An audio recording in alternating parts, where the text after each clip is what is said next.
Big concerns about an uptick in crime. The police chief announced he's already taking steps to take on the criminals. Comes one day after a chaotic morning we reported on yesterday. We now know the men found dead in a van on the East End were 38-year-old Cadre Gray and 30-year-old Quentin Kelly. That happened minutes before police were forced to fire on the suspect a few blocks away. Police are still searching for a second person. Then last night, a third homicide. 59-year-old Clifton Ewell was found dead inside his home on Aaron Lane. Police say he had some kind of trauma to his body. 3 deaths in one day, 6 since Christmas. And police say they've had enough. 10 on your side's Matt Gregory's back at Newport News with department solutions to all of these problems. Matt?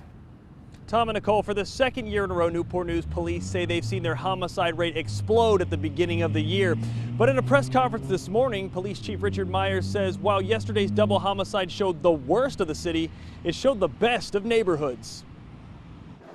The double homicide on 14th and Wickham added 2 more deaths to the city's growing list. Over half the homicides for several years running that we've seen have been the result of people making choices to engage in higher risk behaviors. In a press conference Friday morning, Newport News Police Chief Richard Myers addressed the double shooting.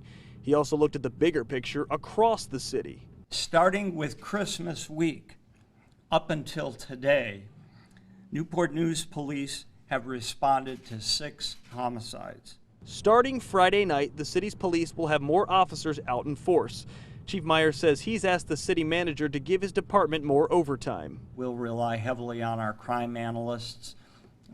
We get frequently crime mapping of where our hot spots are. Myers also pointed out how the double homicide showed what can happen when a neighborhood works with police. With citizen and eyewitness accounts, they were able to immediately radio out the detailed description and direction of travel of the fleeing suspects.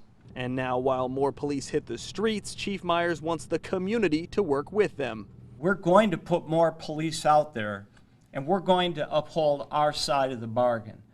We would plead with the community. Help us, meet us, and let's partner in doing this. Now, as far as the suspect of the double homicide that's in the hospital, police did not release his name and said they don't plan to tonight. However, they did say they will charge him with 2 counts of first-degree murder and several other felony charges. In Newport News, I'm Matt Gregory, 10 on your side.